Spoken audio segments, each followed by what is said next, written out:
Bueno, en lo que los niños terminan de salir, daré el testimonio de Roberto. El miércoles, él me dio testimonio personalmente, en el sentido de que él, antes de llegar a la reunión, había estado hablando con su esposa acerca de una carga de su corazón, cómo se sentía él, y me dijo: lo que Dios habló a través de las profecías en la reunión era para mí. Dios me habló, Dios me contestó lo que yo traía en mi corazón. ¿Verdad que sí? Ya di su testimonio. Ok. Dios es bueno. He estado hablando de contentamiento y de la falta de contentamiento, y ahorita me siento muy falto de contentamiento porque no tengo el trabajo de Gisela. Yo también quiero ese trabajo. El contentamiento de lo que hemos estado hablando, que creo que Dios nos está ayudando a entender algunas cosas muy importantes que cambian la manera en que vemos la vida. Muchas veces, en una forma equivocada, relacionamos el contentamiento con el dinero o con las cosas que podemos tener. Entonces, si tenemos el dinero o si tenemos esas cosas, nos sentimos contentos. Entonces, siento la necesidad de hablar acerca del dinero. Creo que es una parte muy importante de nuestra vida. Y hay un pensamiento que uno de los grandes predicadores que Dios levantó en Inglaterra, John Wesley, él tenía esto como un lema y lo enseñaba, lo compartía, y me parece tan interesante. Él decía en cuanto al dinero: gana todo lo que puedas, ahorra todo lo que puedas y da todo lo que puedas. Esas tres cosas: gana, ahorra y da. Y eventualmente voy a llegar allí, voy a hablar de eso, pero antes yo quisiera poner dos conceptos como fundamento a lo que vamos a hablar acerca del dinero. David había sido un pastorcito de ovejas.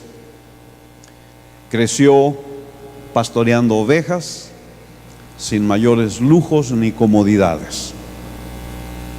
Era el menor entre sus hermanos y era, como sucede con los hermanos menores, era el mandadero, el IBM. Y veme a traer esto y veme a traer aquello y todo eso. Mientras sus hermanos hacían las cosas importantes, si había algo importante que hacer, escogían a sus hermanos mayores, no a él. Y lo que a él le tocaba, cuando sus hermanos mayores fueron allá a enfrentar el reto que los filisteos con Goliat estaban presentando a la nación, pues sus hermanos mayores fueron llamados a las filas del ejército. Y a David, ¿qué le tocó? Pues ser el mandadero otra vez y llevar pan y queso para sus hermanos. Pero después, como saben, Dios ayudó a ese pastorcito a matar a Goliat y logró una grande victoria. Y allí empezó su carrera en el palacio, en la corte del rey Saúl, y fue ascendiendo rápidamente, de tal manera que hasta se casó con la hija del rey. Pero pronto cayó de la gracia del rey y tuvo que salir huyendo y se anduvo escondiendo en las cuevas para salvar su vida. Después de muchos problemas, llegó a ser el rey de Israel, y el reino prosperó de una manera increíble. Dios usó a David para llevar a Israel a la época de oro de la nación. Cuando él estaba allí, ya en el trono, y viendo la prosperidad que Dios le había dado a él y a todo el reino, entonces él pudo haber hecho lo que hizo Nabucodonosor. En una ocasión, Nabucodonosor se estaba paseando en su palacio, y ese palacio es aquel que entre las 7 maravillas del mundo antiguo se contaba los jardines colgantes de Babilonia. Entonces ahí estaba Nabucodonosor paseándose en su palacio y dijo: ¿no es esta la gran Babilonia que yo edifiqué para casa real con la fuerza de mi poder y para gloria de mi majestad? Eso fue lo que Nabucodonosor dijo. Es decir, que se levantó el cuello y dijo: mírenme, qué inteligente soy, qué fuerte soy, qué sabio soy, qué capaz soy yo. Miren todo lo que yo he logrado para la gloria de mi majestad. Lo que le pasó a Nabucodonosor, ustedes le pueden leer, ahí está en el libro de Daniel, es que Dios lo convirtió en una bestia prácticamente. Tenía que tuvo una experiencia muy difícil de humillación. La soberbia le provocó una caída tremenda. Y después, cuando finalmente reconoció que no era él, que era Dios, que es Dios el que nos da todas las cosas y es a él al que hay que darle gloria, entonces fue restaurado y volvió a su función como rey en Babilonia.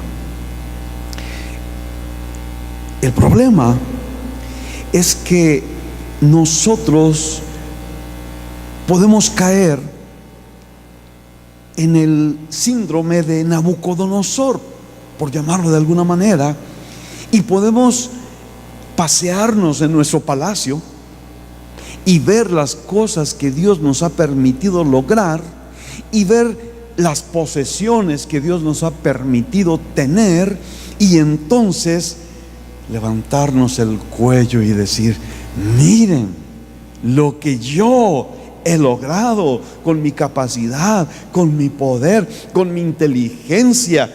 ¡Wow! Soy un buenazo. Por eso tengo lo que tengo y he llegado a donde he llegado. Es el síndrome de Nabucodonosor, y es muy peligroso, porque después de la soberbia viene la caída. David pudo haber hecho eso, pero no era así el corazón de David. Lo que había en el corazón de David era un deseo muy grande. Él anhelaba construir una casa, construir un templo para Dios, un templo digno de el gran Dios, majestuoso, todopoderoso. Pero Dios le dijo: no, tú no vas a construirme una casa, pero tu hijo lo va a hacer. David entonces lo que hizo fue que se puso a preparar todo lo que se necesitaría para la construcción. Y entonces eso nos lleva al primer libro de Crónicas, capítulo 29, y yo voy a ir muy rápidamente a través de este pasaje. Allí nos dice que David preparó para la edificación del templo oro, plata, bronce, hierro, madera, piedras preciosas, mármol, todo en abundancia. Incluso nos dice el versículo 3, de que de su tesoro particular, de su tesoro personal, Él dio oro y plata y muchas cosas en preparación para la edificación del templo. Cuando Él hizo eso, lanzó una invitación. ¿Quién quiere hacer hoy ofrenda voluntaria a Jehová?, preguntó David a toda la congregación. Y entonces todos, viendo el ejemplo de David, ellos también, dice aquí la escritura, que ofrecieron voluntariamente oro y plata y bronce y hierro y piedras preciosas. Dice muy particularmente que de todo corazón ofrecieron voluntariamente al Señor. Y David se alegró mucho. Y entonces, a donde los quiero llevar es el versículo 11. David hace una oración a Dios. Y en el versículo 11 dice: tuya es, oh Jehová, la magnificencia y el poder, la gloria, la victoria y el honor, porque todas las cosas que están en los cielos y en la tierra son tuyas. Tuyo, oh Jehová, es el reino, y tú eres excelso sobre todos. Las riquezas y la gloria proceden de ti, y tú dominas sobre todo. En tu mano está la fuerza y el poder, y en tu mano el hacer grande y el dar poder a todos. Y David entonces le pregunta a Dios: Dios, ¿quién soy yo? ¿Quién soy yo para venir y ofrecerte voluntariamente estas cosas? ¿Quién es este pueblo? Porque dice: todo es tuyo, y de lo recibido de tu mano te damos. Este es el corazón de David. La gloria, la victoria, el poder, la riqueza, todas las cosas, dice David, son tuyas. Esto es una revelación muy importante. El dueño de todo, el oro y la plata y las piedras preciosas y todo, el dueño es el Señor. Cuando nosotros venimos para darle algo al Señor, lo que estamos haciendo es darle un poco de lo que Él ya nos había dado. Esto es lo que dice la Escritura: todo es tuyo, y de lo recibido de tu mano te damos. Entonces, esta revelación necesita verdaderamente convertirse en una revelación personal. No solamente debe quedarse como un logos, como una palabra escrita, sino que debe de convertirse en un rema, una palabra revelada y personal. El oro que David y el pueblo le donó para la edificación del templo, entonces, ¿de quién era ese oro? Cuando David dice: aún de mi tesoro personal he sacado oro y plata y piedras preciosas. ¿De quién eran esas piedras preciosas? David pudo haber dicho: son mías. La gente pudo haber dicho: son mías, es mi oro, es mi plata, es mis esmeraldas, son mis diamantes. Salmo 24:1 dice: de Jehová es la tierra y su plenitud, el mundo y los que en él habitan. Se reafirma entonces este primer pensamiento: Dios es el dueño de todo. pero se agrega uno más: y todos los que en él habitan. Es decir, nosotros, no solamente la tierra, no solamente el oro, no es solamente las riquezas, sino que Dios es dueño de nosotros. Especialmente, yo creo que esta es una palabra muy especial para aquellos que hemos sido redimidos, porque la Biblia dice en la epístola a los Corintios que nosotros hemos sido comprados por precio. No somos nuestros, hemos sido comprados por precio. Debemos glorificar entonces a Dios en nuestro cuerpo y en nuestro espíritu, los cuales son de Dios. Dios es el dueño aún de nuestro cuerpo y de nuestro espíritu, de todo nuestro ser. Entonces, Dios es el dueño no solo de las cosas que podemos poseer, los diamantes y los lingotes de oro que podamos tener ahí en nuestra caja fuerte. Dios es el dueño de eso, pero además es dueño de mi cuerpo, de mi ser entero. Ahora, si Dios es el dueño, y necesito preguntarles, ¿están de acuerdo con lo que he dicho? ¿Están de acuerdo que Dios es el dueño de todas las cosas? ¿Están de acuerdo que Dios es el dueño de cada uno de nosotros? ¿De quién es tu cuerpo? Ay, esto me hace recordar aquella ocasión que le preguntaba a mi esposa: ¿y de quién es esta manita? Tuya, mi amor. Y así, ya no les cuento más. Nuestro cuerpo, nuestra vida, las cosas que poseemos, todo es de Dios. Él es el dueño.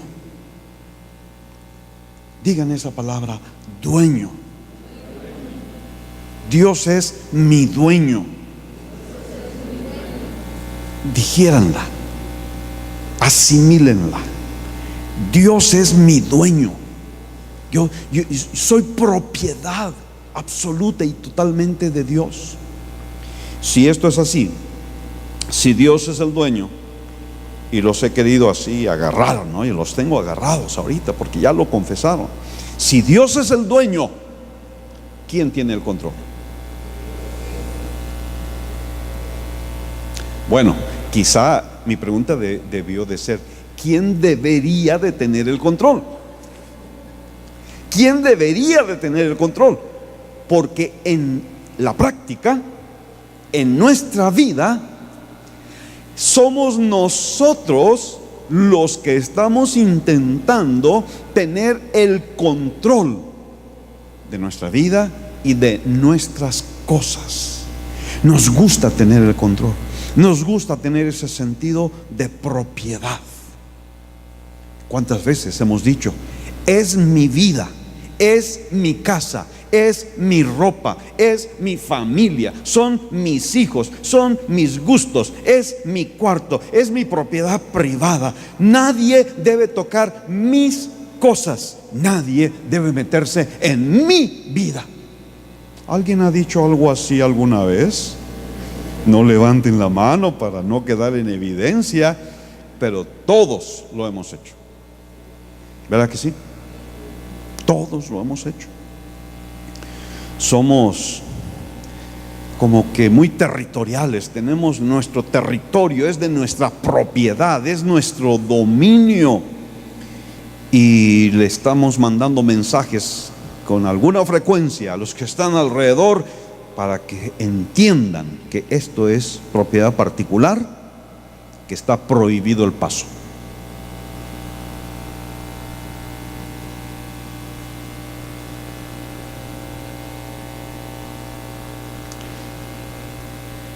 Es algo serio. Estás tratando tú de controlar tu vida y tus cosas y tu casa y todas las cosas que tienes en tu vida. Estás tratando tú de controlarlas sintiendo que son tuyas.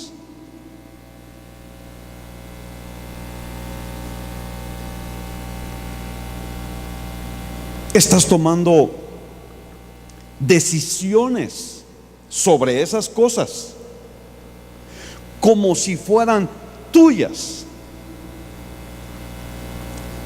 Estás tomando decisiones sobre esas cosas porque tú te sientes que eres el dueño, porque tú te sientes que tienes el derecho de hacer lo que a ti te plazca, porque es tuyo, es tu vida, es tu propiedad, es tu oro y es tu plata y es tu cuerpo. O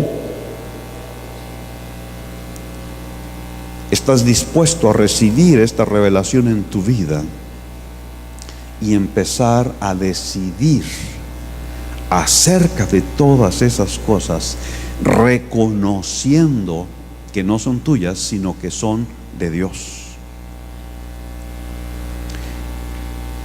Tu persona, tus posesiones y aún tus sueños, tus planes, todo, cuando reconoces que tienes dueño, entonces todo necesita alinearse con la voluntad del dueño.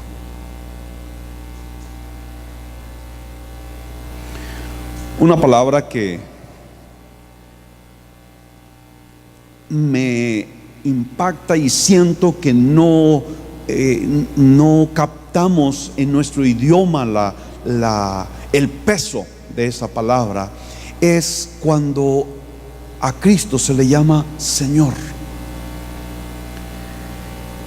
Como que en nuestro idioma a cualquier persona le decimos Señor. ¿Cómo está, señor Hernández? Cualquier persona es Señor. Pero en el griego se usaba una palabra especial. Era el Kyrios. Era el título máximo. Era el título que se apropiaba el César.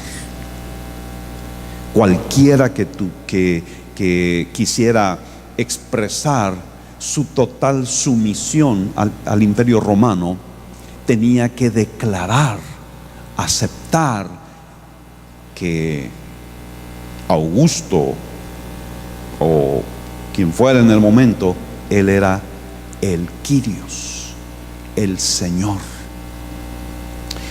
Y por eso la palabra en Hechos 9, versículo 4 al 6, cuando Pablo en el camino a Damasco tiene un encuentro con el Señor, es muy interesante. Pablo oyó una voz que le decía: Saulo, Saulo, ¿por qué me persigues? Y él dijo: ¿quién eres, Señor? ¿Quién eres, Señor? Y le dijo: yo soy Jesús, a quien tú persigues. Dura cosa te es dar coces contra el aguijón. Él, temblando y temeroso, dijo: Señor, ¿qué quieres que yo haga? Y el Señor le dijo: levántate y entra en la ciudad, y se te dirá lo que debes hacer. Señor, necesitamos reconocer que Él es el Señor, que Él es el dueño, Él es el amo, Señor. Y la actitud, la respuesta correcta, la posición correcta de nuestro corazón se expresa en esta pregunta: ¿qué quieres tú que yo haga?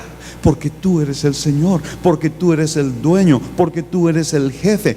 ¿Qué quieres tú que yo haga? Cada día, esta es quizá la pregunta más difícil que nosotros podemos hacer.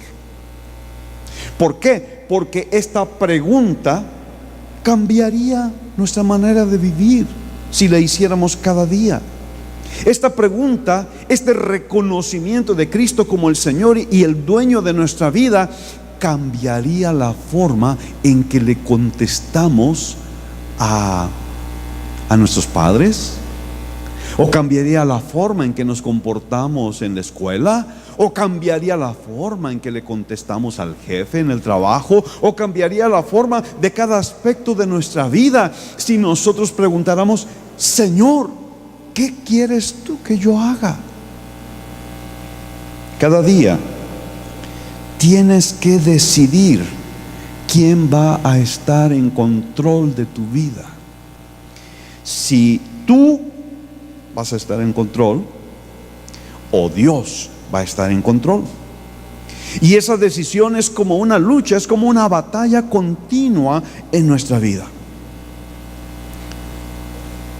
Cuando nosotros queremos controlar las cosas, cuando nosotros queremos establecer nuestras propias reglas, cuando nosotros tomamos nuestras propias decisiones, el resultado es una vida estresada. Porque entonces, como es mi cosa y es mi decisión y es mi regla, yo soy el que tiene que cargar con el peso de esas decisiones. Como yo estoy tratando de tener el control, entonces mi vida adquiere una carga que nos agota. Solamente nosotros vamos a poder encontrar descanso cuando reconocemos a Cristo como el Señor.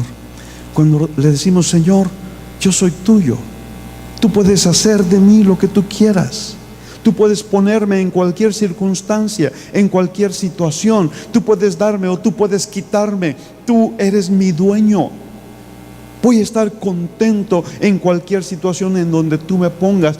Tú eres el Señor, y dime entonces, ¿qué quieres tú que yo haga en esta situación?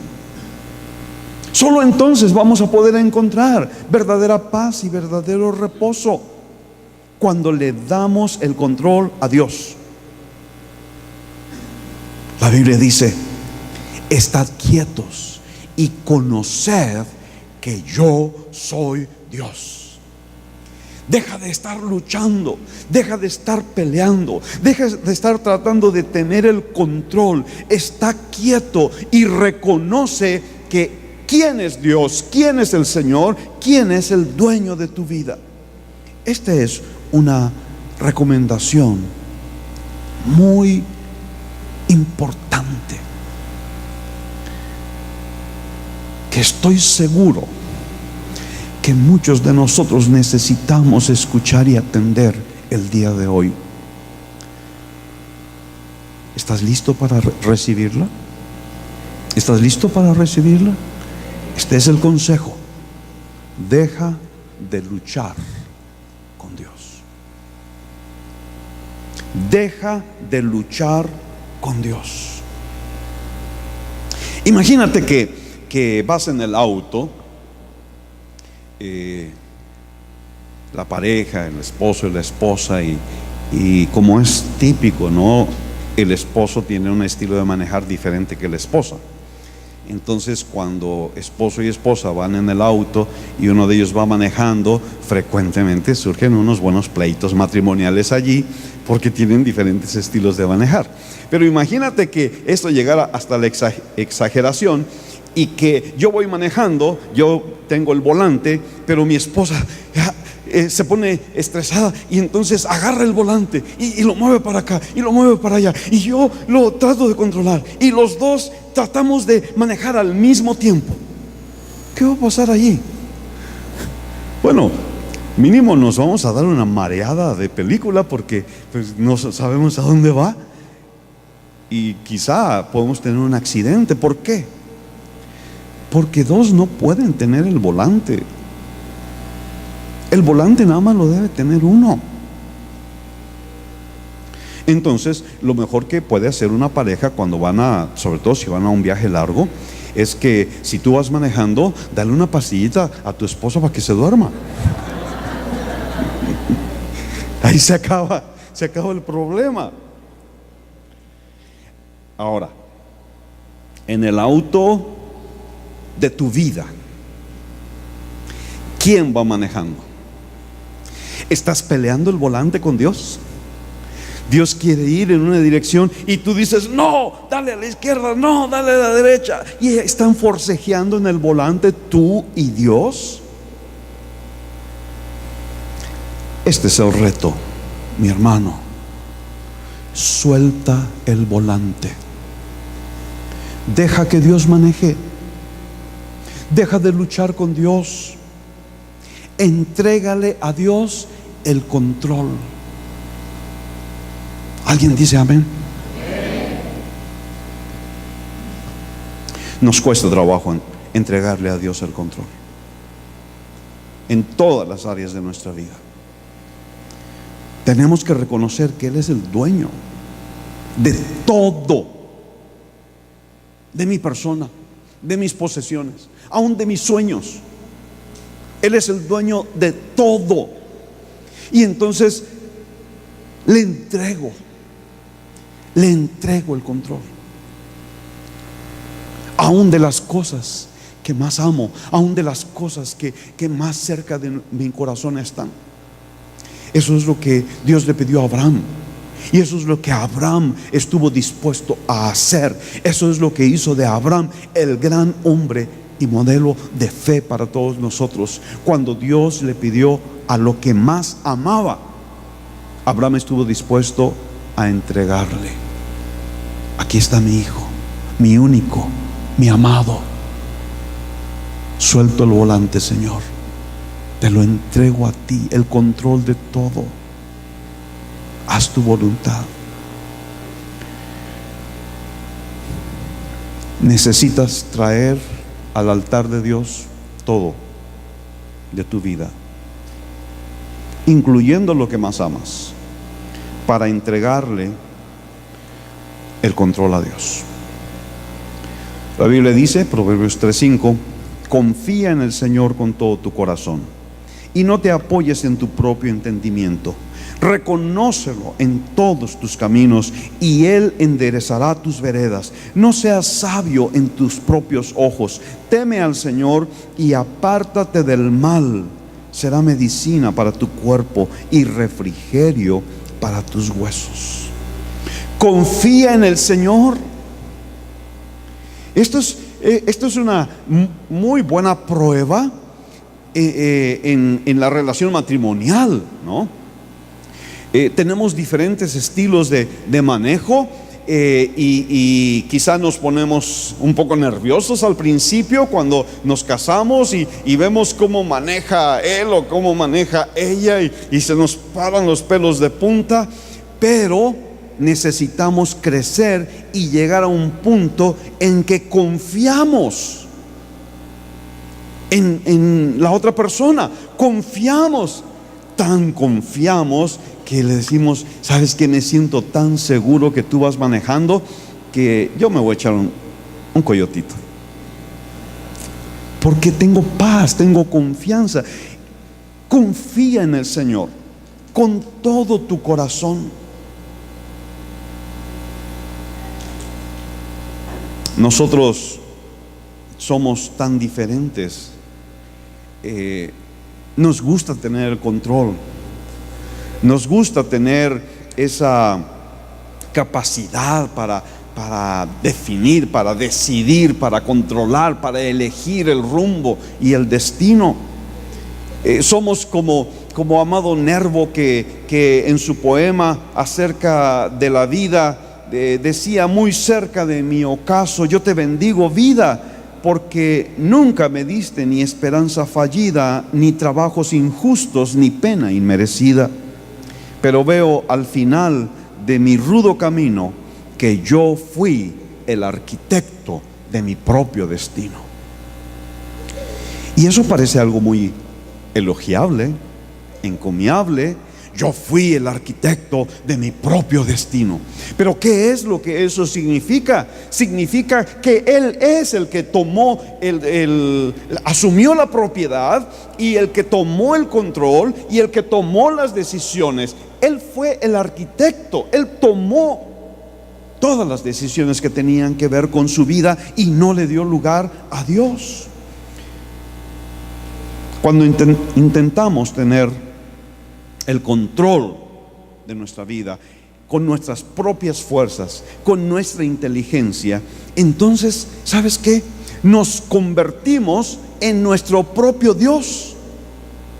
Nosotros queremos tomar el lugar de Dios en nuestra vida. Le estamos diciendo a Dios: Dios, no te necesito. Yo puedo controlar todas las cosas que pasan en mi vida.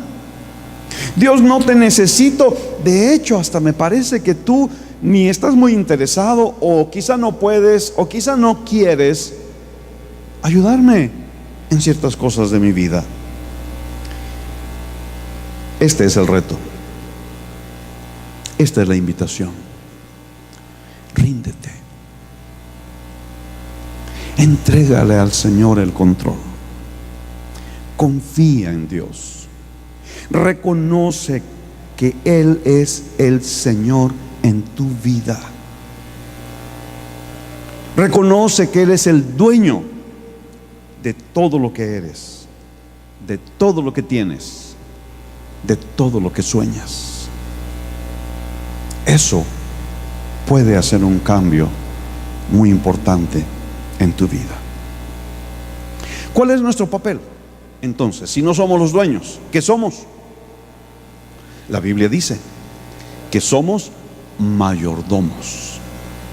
Un mayordomo no es el dueño. Un mayordomo es el administrador. Como en una empresa, el gerente no es el dueño, es el administrador que está vigilando que los recursos de la empresa, que no es su propiedad, la empresa tiene un dueño, el gerente, el administrador, está vigilando que los recursos, el dinero, el personal, el capital humano de la empresa, todo funcione de acuerdo a los deseos del dueño y tenga un beneficio. Es lo que vemos que Dios hizo desde el principio con la humanidad. Dios estableció la primera familia, el primer hombre, Adán y Eva, en el jardín del Edén. Todas las cosas Dios creó y eran buenas y eran deliciosas, y entonces puso al hombre allí para que lo cuidara y lo guardara, para que fuera el mayordomo, el administrador de la maravillosa creación que Dios había hecho. Al mayordomo le toca administrar cuidadosamente y responsablemente todo lo que Dios le ha confiado bajo su cuidado. Mayordomía es poner nuestras personas y nuestras posesiones al servicio de Dios, reconociendo que no tenemos el derecho de control sobre nuestra persona ni sobre nuestras posesiones. Hay muchas áreas en que Dios quiere que nosotros ejerzamos esta mayordomía: el área del dinero, el área de las posesiones, el área de nuestra familia, el área de nuestros hijos, el área del tiempo, el área de los talentos, el área de los dones. Todas esas son cosas que Dios ha confiado a nuestro cuidado y espera que nosotros seamos administradores sabios de todas estas cosas que Él nos ha dado. Si tú recibieras esta revelación de la Escritura y te asumieras como administrador, no como dueño, sino como administrador, eso cambiaría tu vida. De pronto dejarías de manejar las cosas de acuerdo a tus preferencias y tendrías que empezar a manejarlas de acuerdo a las preferencias de Dios. Las tendrías que manejar para cumplir los deseos de Dios, para cumplir los propósitos de Dios.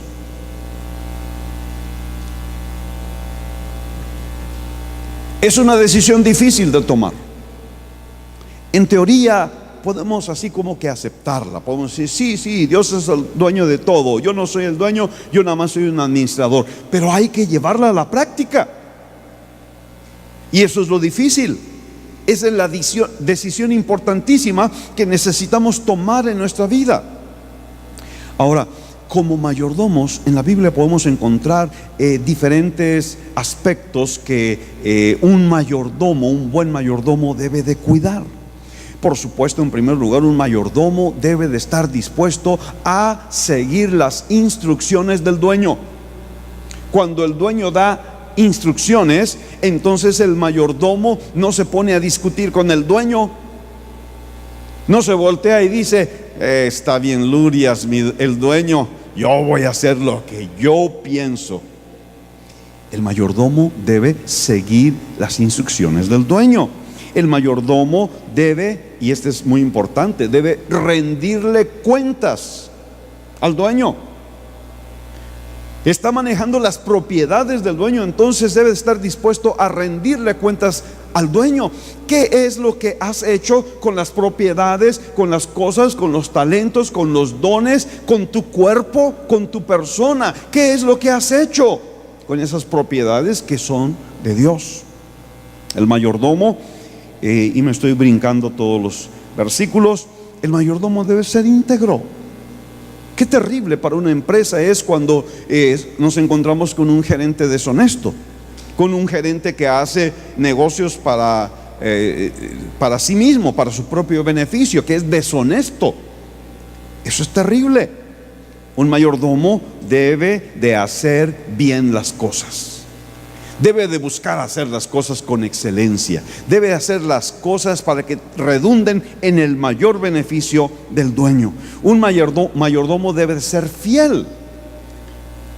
El dueño ha depositado su confianza en él y espera que él sea fiel, que él sea leal. Un mayordomo debe ser prudente. No debe de tomar riesgos demasiado grandes que pongan en riesgo la propiedad del dueño. Debe de ser prudente, debe de actuar con sabiduría. Entonces, ¿te asumes a ti como un mayordomo? ¿Aceptas tú la chamba? Dios está buscando mayordomos. ¿Quién acepta esta chamba como mayordomo de Dios? Bueno, entonces tengo que preguntar la primera pregunta. ¿Estás de acuerdo que Dios es el dueño de todo? ¿Estás de acuerdo que Dios es dueño de ti, de tu familia, de tus hijos, de tu cuerpo, de tu auto, de tu casa? ¿Estás de acuerdo con eso? Entonces Dios está buscando mayordomos para cuidar de sus propiedades. ¿Quién acepta este puesto como mayordomo? Necesito más manos. Necesito más manos, todavía más, me hacen falta muchas manos. Dios está buscando mayordomos. Tú eres un mayordomo para Dios. Has pasado todo el proceso de solicitudes y exámenes, ¿cómo se dice? Psicométricos y todo, aceptado, tienes la chamba, eres mayordomo. Pero ahora tengo otra pregunta que hacer. ¿Qué clase de mayordomo eres tú? ¿Eres el mayordomo obediente?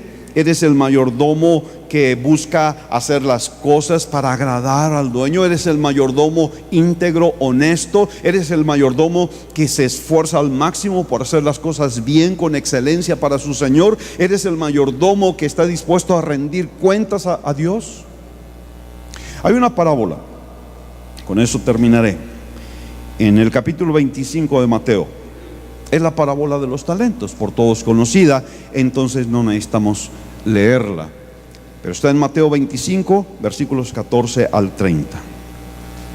El hombre que se fue al extranjero es Cristo, que se fue al cielo. Los obreros, los siervos, son los creyentes, somos nosotros. Los talentos son los dones que el Señor les confía para que los administren a fin de cumplir el propósito del Señor en nuestra vida y en la iglesia. A cada uno se le dio conforme a su capacidad. A uno le dio 5, a otro le dio 2 y a otro le dio 1. Porque cada uno de nosotros tiene una diferente capacidad y el Señor nos conoce y el Señor no nos da más allá de nuestra capacidad. A cada uno le da talentos en diferente medida. La cosa, viéndolo de otra perspectiva, el que Dios nos dé diferente cantidad de talentos, para algunos cuando los reciben dicen, bueno, pero es que yo no puedo, yo no sé, yo no. ¿Sabes qué? Si Dios te da un talento es porque Dios sabe que tú tienes la capacidad para recibir ese talento y para usar ese talento. Eso es en cuanto a la capacidad. Luego se pusieron a negociar y eso significa usar el talento. Usar el talento de acuerdo a los deseos divinos, de acuerdo a los propósitos que Dios quiere cumplir. El que tenía 5 ganó otros 5. Eso quiere decir que usó los talentos que Dios le dio hasta el máximo. Los usó sin desperdicio. Este siervo dijo, este talento Dios me dio, lo voy a usar. Y lo usó al máximo y por eso ganó 5. Y el de 2 ganó 2. Fueron mayordomos fieles, fueron mayordomos sabios, fueron mayordomos diligentes. Pero el que tenía 1 no usó su talento. Dice la Escritura que lo enterró. Cavó en la tierra, lo enterró. La tierra es una figura del mundo muchas veces. Entonces, lo que hizo este siervo fue involucrarse en el mundo, distraerse con las cosas del mundo, y eso causó que su talento quedara enterrado, quedara escondido, no usado. Fue un desperdicio. Este siervo estaba buscando excusas para no usar el don que Dios le había dado. Este siervo estaba pensando, quizá yo no tengo los talentos, yo no tengo el conocimiento, yo no tengo la preparación, yo no tengo la gracia, yo no tengo la inteligencia, yo no sé qué es lo que no tengo, y a veces lo que tengo es flojera, entonces mejor no usó su don. Después de mucho tiempo, y este mucho tiempo es el tiempo de la iglesia, es la era de la iglesia. Después de mucho tiempo, el Señor vuelve. Esto se refiere a la venida del Señor. Es particularmente cuando el Señor volverá en el aire para recoger a sus amados. Y dice que arregló cuentas con ellos. Volvió para arreglar cuentas con ellos. Eso se refiere al tribunal de Cristo. Cuando el Señor venga y lleve a la iglesia con Él, lo primero que va a ocurrir es el tribunal de Cristo. Ese es un tribunal en que todo creyente necesita presentarse para rendir cuentas. En ese tribunal no se va a definir si somos salvos o no. En ese tribunal se va a examinar la obra que hicimos, si es buena o si es mala, y entonces cada uno recibirá recompensa si hizo una buena obra o sufrirá pérdida.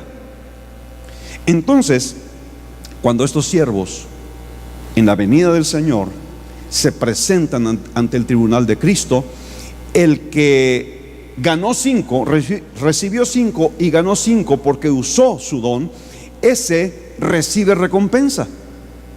De hecho, dice que hasta el talento del que no hizo nada le es quitado y le es entregado a los que sí ganaron.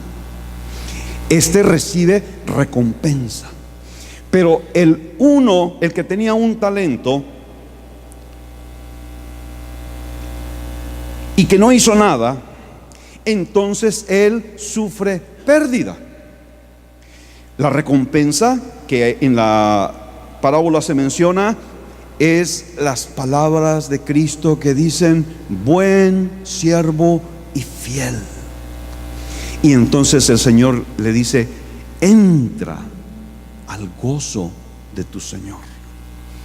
Eso es la recompensa maravillosa que los administradores fieles van a recibir.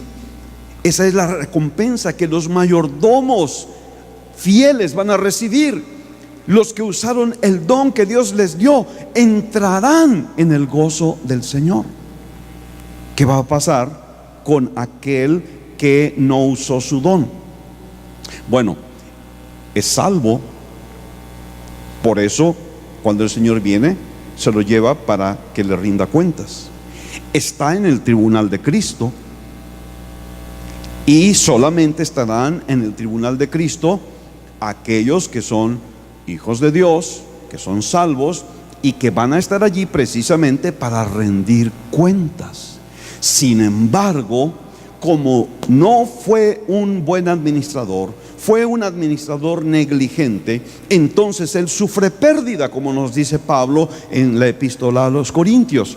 La obra es pasada por fuego, y la que se quema sufre pérdida, no recibe recompensa.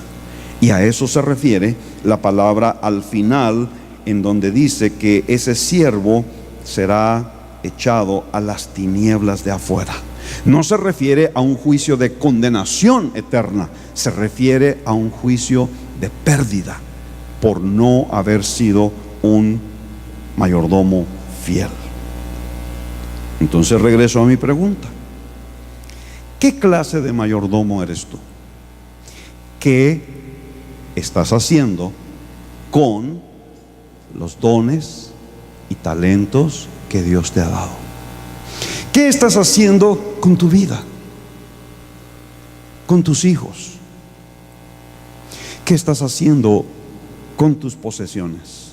¿Con tu oro y con tu plata y con tus piedras preciosas? ¿Estás reconociendo que Dios es el dueño? ¿Le estás entregando a Dios el control de todas las cosas? ¿Estás permitiendo que sea Él quien tome las decisiones? ¿Que sea Él quien esté al mando del volante en tu vida?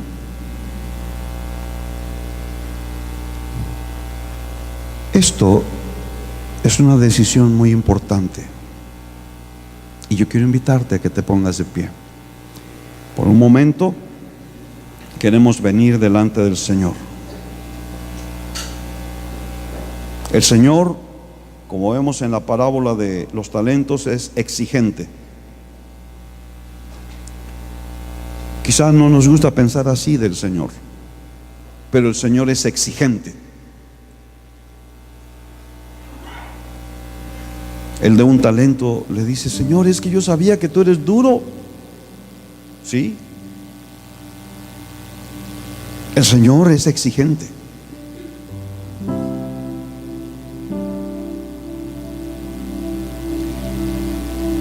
Él nos va a pedir cuentas. ¿Qué hiciste con los talentos que confié en tus manos? ¿Qué hiciste con el tiempo de vida que te di? ¿Qué hiciste con el dinero y los recursos que yo te di? Porque no son tuyos, recuérdalo. Si tienes poco o si tienes mucho, no es tuyo, es del Señor. ¿Qué hiciste con los recursos que te di? El Señor en el tribunal de Cristo nos va a pedir cuentas a cada uno de nosotros. ¿Qué hiciste con tus hijos? ¿Qué hiciste con los dones espirituales? ¿Qué hiciste con el llamado al ministerio? ¿Qué hiciste? Y como siervos, como mayordomos, necesitamos dar cuentas. Así que yo te pido que por un momento cierres tus ojos. Quizá nunca lo has hecho. Yo te pido que que dispongas tu corazón el día de hoy para hacerlo, para decirle: Señor, te reconozco como el dueño. Tú eres el dueño, tú eres el Señor. Mi vida es tuya, mi familia es tuya, mis hijos son tuyos, mis propiedades no son mías, son tuyas. Te entrego el control. Toma el volante de mi vida, Señor.